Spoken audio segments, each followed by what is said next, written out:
나는 하나님을 예배하는 예배자입니다. 오늘 천국 비유 네 번째 시간 그물 비유에 대한 말씀을 함께 나누고 은혜를 나누겠습니다. 여러분, 세상 사람들은 천국 얘기하면 뭐라고 합니까? 에이, 천국이 어디 있어? 이렇게 말을 합니다. 그것은 천국을 모르기 때문에 그런 것이죠. 천국을 모르면 이제 없다라고 하는 겁니다. 그런데 우리는 천국을 알죠. 여러분, 천국이 어디 적혀 있습니까? 성경에 다 적혀 있잖아요. 그래서 세상은 천국을 모르기 때문에 천국에 대해서 얘기해 주지 않습니다. 오직 천국 복음, 천국의 그 보화와 진리는 오직 교회에서만 여러분 가르쳐 주는 줄로 믿습니다. 우리가 이 땅에 살고 이 땅에 그것도 알아야 하지만, 여러분, 우리는 마치 이 땅은 아침 이슬 같고 또 잠시 있다 없어지는 풀과 같다고 했습니다. 우리는 저 영원한 하나님의 나라 천국에 갈 사람들입니다. 그런데 이 땅은 알고 천국은 모른다, 말이 안 되죠. 때문에 우리는 이 땅도 알지만 천국도 알아야 할 줄로 믿습니다. 때문에 세상에서는 아무리 귀를 기울이고 찾아봐도 절대 천국 얘기를 안 해줍니다. 오직 교회에서, 오직 말씀을 통해서만 이 천국을 얘기하기 때문에 우리는 하나님의 말씀에 집중하고 또 그 말씀을 잘 우리가 담아야 할 줄로 믿습니다. 오늘 네 번째 천국 비유, 천국 복음 말씀입니다. 그물 비유인데요. 이 그물 비유는 예수님께서 당시 갈릴리 바다에서 고기를 잡는 어부들의 모습을 보시면서 그렇게 비유 말씀하신 것이죠. 우리가 지금 어촌에 살고 있기 때문에 여러분들도 이 어촌 풍경을 잘 아실 줄 압니다. 어부들이 아침에 또는 밤에 배를 타고 나가서 고기를 잡고 그렇게 들어오죠. 그러면 그 포구에서 어떻게 합니까? 그 그물을 손질을 하잖아요. 그래서 뭐 좋은 물고기, 또 안 좋은 거, 또 이게 그물질을 하면 이물질 같은 것도 막 이렇게 그물에 같이 딸려오지 않습니까? 그래서 그런 것들을 다 선별 작업을 하게 됩니다. 근데 예수님께서 마치 천국이 이러한 행위와 같다라고 그렇게 지금 비유로 말씀하고 있습니다. 오늘 이 비유는요, 바로 위에 보시면 가라지 비유가 나옵니다. 가라지 비유와 또 비슷한 비유이죠. 가라지도 추수 때가 되면 그 주인이 어떻게 합니까? 알곡은 다 모아가지고 창고에 넣고, 가라지는 다 불에다 던져버린다고 그렇게 말씀에 나옵니다. 그래서 이 그물 비유, 또 이 가라지 비유는 마치 쌍둥이 비유다, 이렇게도 이제 이야기를 합니다. 오늘 말씀에도 보니까 좋은 그물에 좋은 물고기가 있지만 또 먹을 수 없는 또 그런 물고기가 있죠. 그런 건 어떻게 한다고 그런 거는 뭐라고 말했냐면, 오늘 48절에 보시면 예수님께서 못된 것이다, 이렇게 말을 했어요. 그릇에 담고 못된 것은 내버린다. 왜 예수님이 못된 것이라고 말했을까요? 아마 그 어부가 밤새도록 새벽까지 막 그물질을 하고 그물을 내렸다 올렸다 얼마나 힘듭니까? 배 타보신 분은 다 아시죠? 그죠, 권사님? 근데 힘들게 딱 이렇게 끌어올렸는데, 아니 뭐 먹지 못하는 막 그런 불가사리나 이물질들 막 있으면 얼마나 힘들어요. 그래서 지금 예수님은 그것을 못된 것이다, 그렇게 이야기를 하셨습니다. 당시 갈릴리 바다에 고기를 잡던 이 어부들은 이 예수님의 그물 비유에 대해서 너무나 자연스럽게 그 말씀이 들렸을 것입니다. 하나님의 나라, 천국하면 막연한데 예수님께서는 이처럼 너무나 쉽게 또 재미있게 또 자신들이 경험할 수 있는 삶의 환경에서 이 천국의 복음을 예수님은 가르쳐 주셨다는 것이죠. 지난번에 나왔던 비유들도 마찬가지입니다. 여러분, 씨 뿌리는 자 비유는 어때요? 농부들이 들으면 너무나 쉽게 이해가 되겠죠. 또 앞에 나왔던 감추인 보화 비유, 아마 종들이 그 비유를 들으면 맞다, 맞아, 내가 아는 종도 그랬는데 아마 그럴 거예요. 또 값진 진주 구하는 장사 비유도 마찬가지입니다. 장사하는 사람들이 또 쉽게 이해가 되고 동감이 되었을 것입니다. 오늘 그물 비유도 당시 어부들이 이 말씀을 들었다면 너무나 쉽게 이해가 되고 또 동감이 되는 그런 말씀이죠. 근데 나중에 보겠지만 이 마태복음 13장하고 관련돼서 이 천국 비유 내용이 쭉 나오는데 여러분 이 비유 하나하나들은요 분리되지 않습니다. 다 이렇게 연결이 돼요. 그래서 마지막에는 완벽한 천국의 그림을 보여주게 되는데 예수님께서는 이 땅에서도 이처럼 천국에 대해서 생생하게 우리에게 말씀하시고 보여주셨다는 거예요. 때문에 천국이 어디 있어? 이렇게 말하는 사람은 무식한 사람입니다.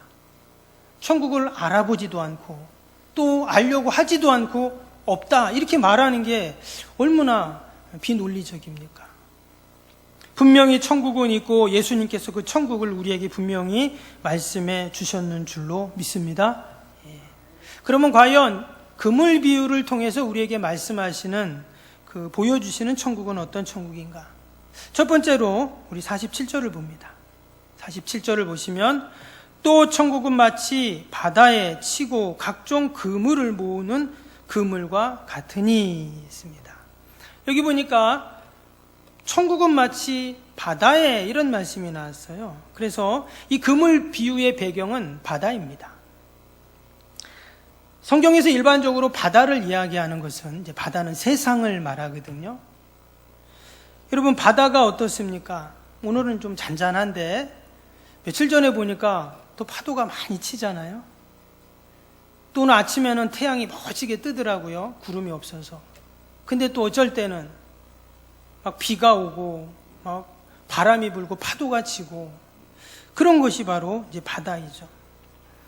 또 바다에 나가면 어디에 암초가 있는지 또 파손할 위험도 있고 그런 위험이 있는 것이 또한 바다입니다. 근데 여러분 우리 인생을 보면 왜 인생을 바다와 같다, 이 세상을 바다와 같다고 했는지 알 수 있죠. 때로는 잔잔한 것 같고 아무 일도 없는 것 같지만 뜻하지 않은 어려움을 당할 때도 있어요. 마치 바다처럼 이런 언제 어떻게 될지 모르는 게 우리의 인생이죠. 반면에 또 바다는 우리에게 모든 것을 제공해 줍니다. 지구에 산소를 공급해 주죠. 지구를 깨끗하게 정화시켜 줍니다. 또 바다에서 온갖 우리에게 먹을 것을 제공해 주잖아요. 그럼 만약에 바다가 없다 그럼 어떨까요? 바다가 없으면 이제 과메기는 못 먹겠죠. 오징어 못 먹겠죠. 맛있는 고등어 못 먹죠. 아마 바다가 없다면 인간은 살 수 없을 것입니다. 때문에 이 세상을 이 바다로 비유한 것은 너무나 적절하죠. 여러분 천국에 대한 말씀을 할 때 예수님이 지금 그 배경을 바다로 언급을 하셨습니다. 이 말은 천국은 저 공에 어디 붕 떠 있는 그곳이 아니라 바다가 지금 세상과 같다 했잖아요. 마치 천국이라는 것은 우리의 삶의 환경 속에 있다는 것을 말씀하는 거예요. 잘못 생각하면 또 어떤 공간적인 의미를 생각할 수가 있는데 사실 천국은 공간의 의미가 아닙니다. 그러면 천국이 저기 달 뒤에 이렇게 어디 있나 아니면 뭐 태양 너머 어디에 있나 이렇게 잘못 오해할 수 있잖아요. 때문에 천국의 개념은 공간적인 의미보다는 하나님의 다스리심, 또 하나님의 통치의 영역이 천국이다 하는 것을 우리가 늘 기억해야 하고 또 한 가지는 천국은 미래적인 측면에서의 천국이 있지만 또한 현재적인 측면에서의 천국이 있음을 누가 말했죠? 예수님이 말씀하셨어요. 누가복음 17장 20절 21절에 보면 예수님이 천국에 대해서 이렇게 말씀합니다. 바리새인들이 하나님의 나라가 어느 때 임합니까? 묻거늘 예수께서 대답하여 이르시되 하나님의 나라는 그러니까 천국은 볼 수 있게 임하는 것이 아니요 또 여기 있다 저기 있다고도 못하리니 하나님의 나라는 너희 안에 있느니라. 하나님의 나라 천국이 어디 있다고요? 우리 안에 있다는 거예요. 여러분 이것이 무슨 공간 개념입니까? 이것은 가치의 개념이죠. 하나님의 통치와 다스리심이 머무는 곳, 그것이 바로 천국이라고 예수님께서는 이렇게 말씀해 주셨습니다. 그래서 지금 이 그물 비유를 통해서 우리에게 말씀하시는 바로 그 배경이 바다라고 말씀하신 이유는 바로 그 천국은 어디 있어요? 궁극적으로 우리가 도달하고 가야 할 미래적인 측면에 그 천국이 있지만 여전히 우리의 삶 속에서 우리가 경험하고 누릴 수 있는 이 땅에 천국이 있다는 것입니다. 심지어 우리 마음 안에 있다 하셨잖아요. 그래서 여러분 천국이 그렇게 좋다고 하는데 우리가 늘 이 땅에서도 그 천국을 경험하는 저와 여러분이 될 수 있기를 바랍니다. 두 번째로 47절에 보니까 그물에 대한 얘기가 나왔죠. 천국은 마치 바다에 치고 각종 물고기를 모는 그물과 같다. 지금 이렇게 말을 했는데 여기서 말하는 이 그물을요, 우리가 여러 가지 해석을 할 수 있는데 가장 정확한 해석이라고 할까요? 바로 이 그물은 천국 복음을 소유한 교회라고 말할 수 있습니다. 무슨 말이냐면 여러분, 이 세상이 죄악으로 가득합니다. 또 죄의 늪에 허우적거리고 죽을 수밖에 없는 인생들을 구원하는 것이 교회이죠. 때문에 이 교회는 마치 그물처럼 물고기를 확 던져가지고 물고기를 잡잖아요. 그 그물 안에 물고기가 다 이제 모이잖아요. 그래서 마치 그물은 교회와 같은 거예요. 그 그물 안에 많이 물고기들이 다 이렇게 잡히고 모여 있는 것처럼 우리 성도들은 늘 천국 복음을 듣고 믿음을 가진 마치 그물과 같은 주님의 교회 공동체 가운데 일원으로 있다라는 것입니다.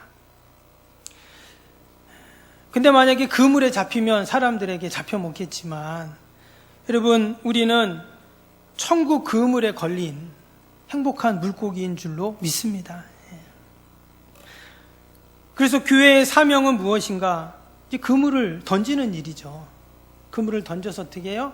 그 바다에 있는 물고기를 그물이 잡듯이 주님의 교회는 늘 복음 역사, 복음의 사명을, 복음 전파의 사명을 감당하는 것이 이 교회의 의무입니다.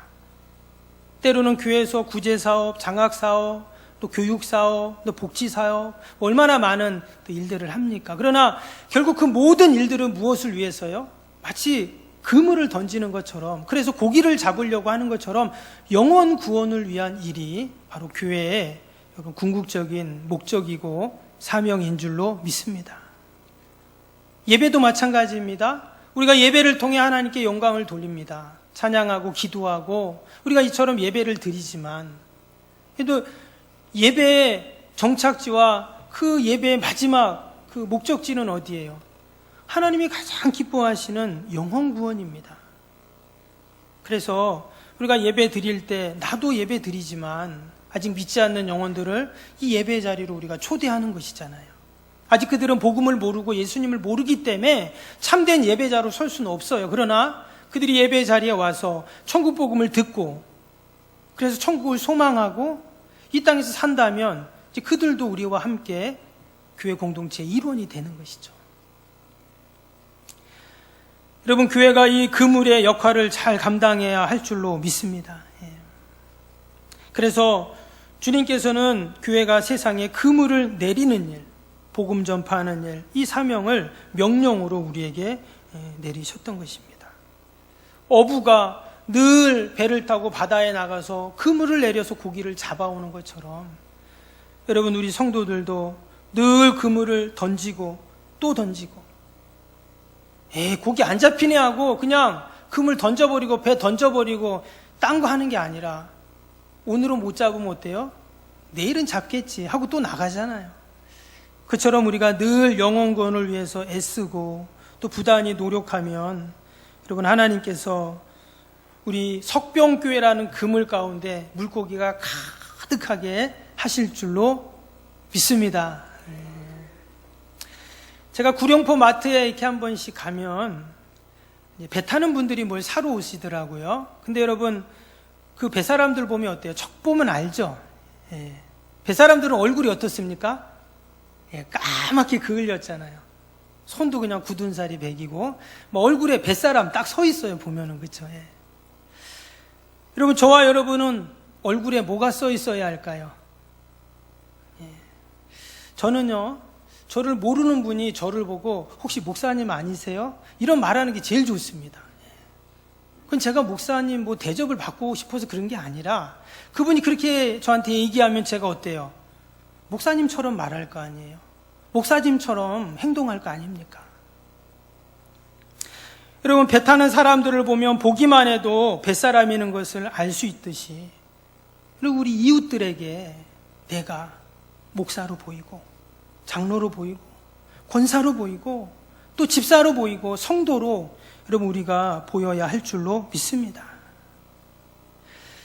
그물을 정리하다 보면 다양한 어종들이 잡히게 됩니다. 뭐 큰 물고기부터 작은 물고기, 뭐 어떤 것은 먹을 수 있는 것도 있고 뭐 없는 것도 있고 뭐 다양한 물고기들이 그렇게 이제 잡히게 되는데 혹이나 철에 따라서 특정 고기가 잡히기도 하지만 그래도 바닷속에는 온갖 물고기가 다 살기 때문에 그물을 내리면 다양한 고기가 잡힙니다. 근데 여러분 교회도 마찬가지죠. 교회에도 다양한 사람들이 함께 있습니다. 뭐 어린애부터 노인까지 또 배경이나 또 아니면 직업이나 또 그분의 어떤 성격이나 또 살아온 삶이나 어떻습니까? 똑같은 사람은 아무도 없습니다. 그래서 예수님의 제자들도 보면 다양했죠. 베드로나 야고보, 요한 같은 경우는 어부였고 마태 같은 사람은 세리였습니다. 또 가롯 유다 같은 시몬 같은 사람은 열심당원이라고 해서 정치적인 그런 사람들이었다 이렇게 말을 합니다. 근데도 예수님은 이렇게 보면 그 제자들을 누구 하나 차별하지 않으십니다. 심지어 자신을 나중에 팔았던 가롯 유다도 어때요? 예수님은 동일하게 그들에게 천국 복음을 말씀해 주시고 사랑을 베풀어 주셨습니다. 그물 안에 그 물고기들이 먹을 수 없는 것을 제외하고는 사실 모든 물고기가 어부에게는 다 귀하죠. 뭐 큰 고기는 큰 고기대로, 작은 고기는 작은 고기대로, 뭐 고등어는 고등어대로, 오징어는 오징어대로 다 어부의 수고의 대가이기 때문에 그렇습니다. 때문에 여러분이 교회에서는요 모든 성도들을 어때요? 다 우리가 소중히 여겨야 합니다. 때때로 어린 애들이 막 예배 때 막 방해도 하잖아요. 그때 그럼 어떻게 해야 돼요? 꿀밤을 주면서 어디 예배 시간에 떠드냐고 이렇게 하기보다는 그래 네 나중에 큰 목사 되라 축복을 해주세요. 제가 어렸을 때 그렇게 막 떠들었거든요. 여러분 또 교회는 어떻습니까? 다양한 사람들이 있어요.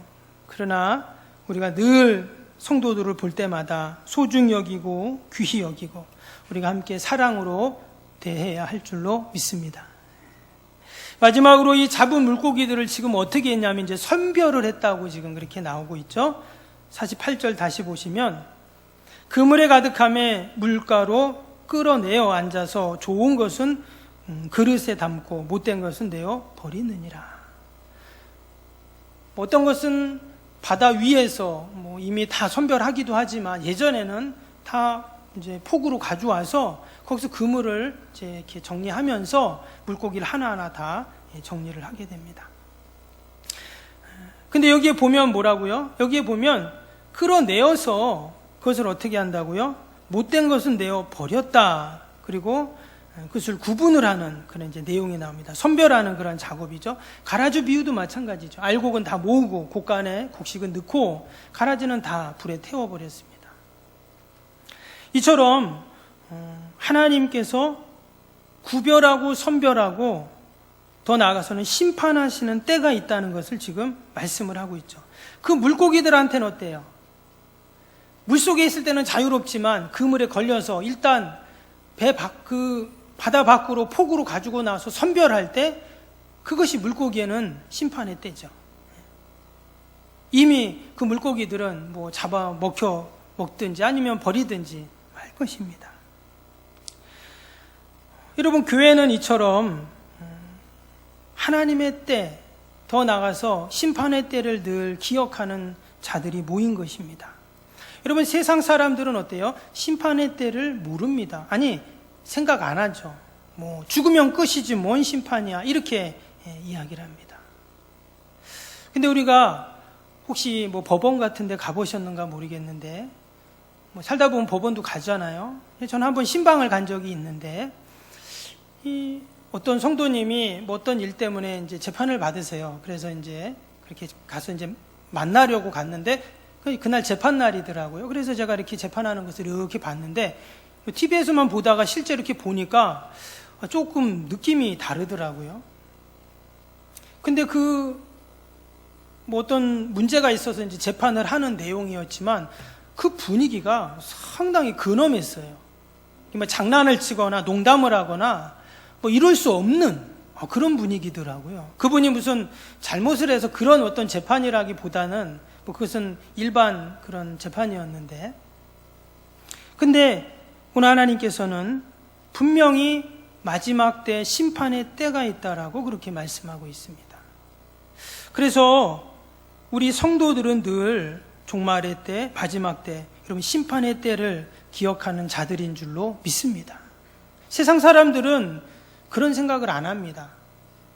그런데 오늘 49절 50절 밑에 한번 보세요. 어떤 말씀이 있습니까?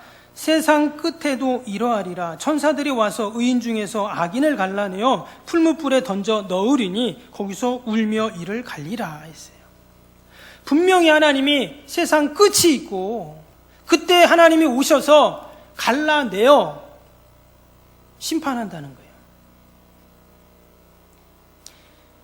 때문에 세상 끝이 오기 전에 우리는 어떻게 해야 됩니까? 그 하나님의 심판의 때를 우리가 준비하는 자가 되어야 할 줄로 믿습니다. 하나님은 사랑과 긍휼로 우리를 늘 대하십니다. 그러나 심판의 때는 분명히 있다고 말씀하고 있어요. 근데 하나님께서 우리 믿는 자들에게, 우리 믿는 자를 사랑하시는 것은 뭐냐면 그 심판의 때를 미리 보여주시고 증거를 보여주신다는 거예요. 어느 날 갑자기 하나님의 심판의 때가 임한다는 것은 믿지 않는 자들, 세상의 사람들, 심판의 때가 어디 있어? 라고 말하는 사람들에게 갑자기 임하는 것이지, 우리 믿는 자들에겐 하나님이 다 가르쳐 주세요. 여러분, 다 하나님이 징조를 보여주시는 줄로 믿습니다. 세계 2차 대전 때 일본이 패망하기 전에 미국에서 그 히로시마에 원폭을 나가사키하고 던졌잖아요. 그때 그 몇 달 전부터 그런 소문이 돌고, 또 나중에는 얼마 남아서는 미국에서 그 히로시마에 전단지를 뿌렸다고 합니다. 1945년 8월 6일 날 여기에 어마어마한 폭탄이 떨어진다. 그러니까 주민들 다, 일반인들은 피난을 가라, 계속 전단지를 뿌렸다는 거예요. 근데 당시 그 히로시마 시민들은요, 에이, 거짓말하고 있어. 그런 폭탄이 세상에 어디 있어. 자기네들이 전세가 불리하니까 저런 유언비어를 퍼뜨려, 잘못된 찌라시를 돌려, 막 이렇게 여겼다는 거예요. 아무도 피난 안 갔대요. 근데 그날 45년 8월 6일 날 정말 어마어마한 원자폭탄이 그 안에 투하가 됐죠. 그 떨어지는 순간 그 안에 있던 2km 반경의 모든 건물은 다 가루가 됐답니다. 그리고 그 자리에서 20만 명이 그냥 죽었대요. 그리고 또 10만 명은 그 이후로도 그 원폭의 피해로 인해서 후유증으로 시름시름 앓다가 죽게 되었다고 합니다. 무려 30만 명이나 되는 사람이, 일반 시민들이 다 목숨을 잃어버린 것입니다. 그래서 일본이 손을 들었잖아요. 근데 세상 끝날도 이와 같다는 것입니다. 주님께서는 분명히 말씀하시고 징조를 보여주시고 경고하셨지만 그 경고를 듣지 않으면 그처럼 후회할 일들이 있다라는 것이죠. 그래서 많은 사람들은 그 세상의 끝날이 상당한 시간이, 어떤 거리감이 있게 그렇게 느끼기도 합니다. 입으로는 뭐 말세다, 말세, 세상 끝날이다 이렇게 말을 하지만 당장 세상이 끝나겠어, 주님이 오시겠어, 이렇게 여기는 것이죠. 근데 여러분, 개인적인 죽음이 임할 때 어떻습니까? 개인적인 죽음이 임한다는 것은 바로 나에게 그 종말의 때, 심판의 때가 다가온 것이잖아요. 때문에 여러분 이 종말이라는 것을 우리가 시간적인 개념으로 이해하면 안 됩니다. 가치의 개념이에요. 그래서 지혜로운 성도는 오늘 그물 비유를 통해서도 예수님이 말씀하셨지만 늘 심판의 때 마지막 때를 알고 또한 그것을 준비하는 자들이죠.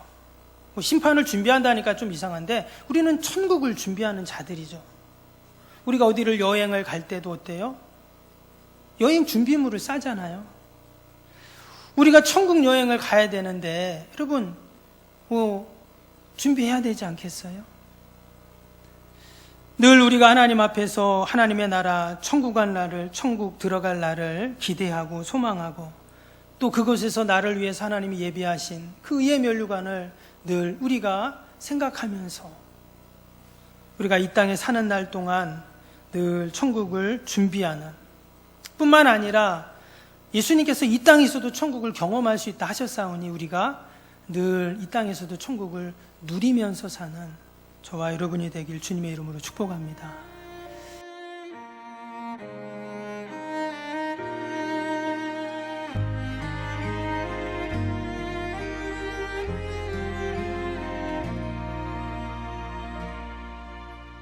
나는 하나님을 예배하는 예배자입니다. 내가 서 있는